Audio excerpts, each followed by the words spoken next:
listen, life is extremely difficult as a man. It's very fucking hard. There is no way I can tell you to win unless you're a top tier man. I can't sit here and give you a cheat code that allows you to stay a loser and win. I can only tell you what I've done. I became extremely wealthy. I became extremely capable, became extremely smart. I developed a vast network of individuals that nobody wants to mess with. And I set up a life that makes me difficult to damage. The world you now live in is so competitive that if you're not a competitive male, you're going to be perma-depressed. You don't have a mental disease. You're just in a competitive environment and you are losing. You need to become a competitive person. There's no easy way. It's going to be hard. It's going to suck. But if you get to top G, the name, if you get there, it's a life worth living. Chess is a fantastic game because in the game of chess, there's no luck. If you lose, no matter how well you play, if you lose, at some point you made a mistake. Even if it's the most minor mistake, you made a mistake. So you learn to understand that no matter what happens to you, if you lose a scenario, you made a mistake. Maybe it's a tiny one, maybe it was 2 years ago, whatever, but you made a mistake. And you learn absolute and utter accountability for yourself.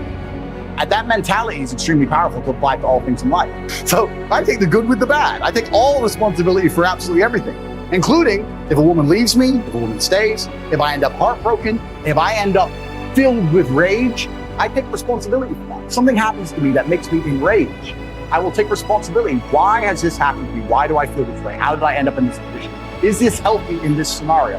And sometimes it is.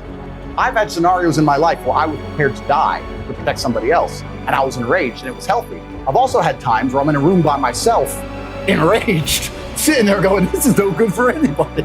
I need to just calm the fuck down. So emotions are feedback, but stoicism is the ability to process it. And that's what you need to learn as a man. You're never gonna be able to turn them off. You're gonna feel them. You have to learn how to process them and turn them into a positive. It's energy, it's unlimited energy.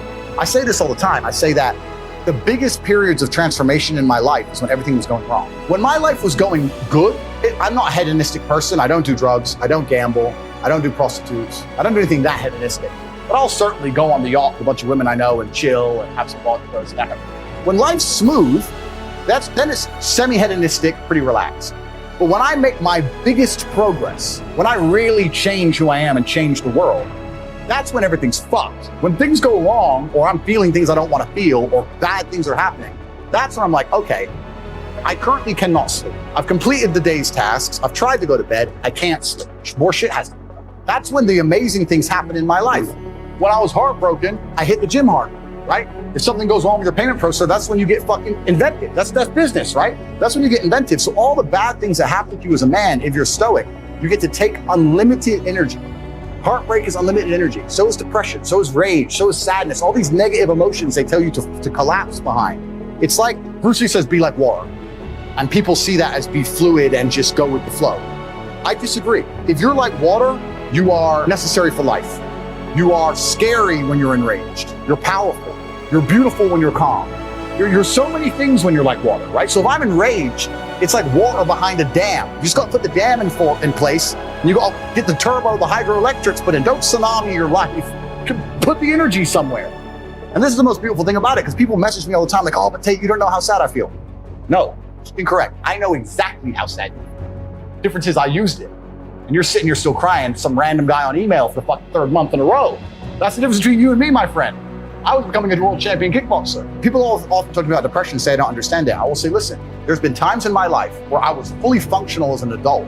I would never label myself depressed because I don't believe in the idea of labeling myself in the negative, because I don't believe in things that take power from me. But there's been times in my life where I didn't give a fuck if I lived or died. There's been times in my life where I went to fight a man for money, and I didn't give a shit if I lost and even woke up again. Didn't give a fuck. I had nothing worth living for. I was brokey, didn't have a girlfriend, didn't have any fucking money. Got a 2-day call to fight some world champion, had to lose 10 kilos in 2 days, had nothing else going for me, got on a plane to Dagestan and fucking won. I say this all the time. I say the best things that ever happened to me are the worst things that ever happened to me. All the trauma and bullshit I've been through in my life are the best things that ever happened to me. Because as a man, if you've not had a difficult life, you cannot be good at being a man.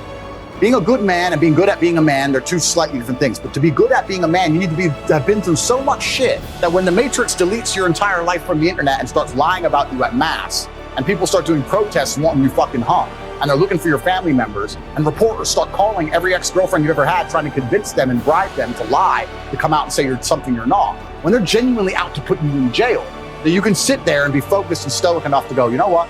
Okay, what's the chessboard? What's going to happen? Who's trying to shoot me right now? Nobody. Okay, so it's better than it was a couple years ago. Okay, you're never going to be capable as a man if you've not had trauma.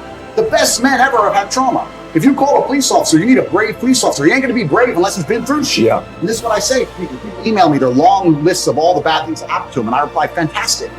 You are so lucky. You have all the building blocks to become the exact kind of man you want to be.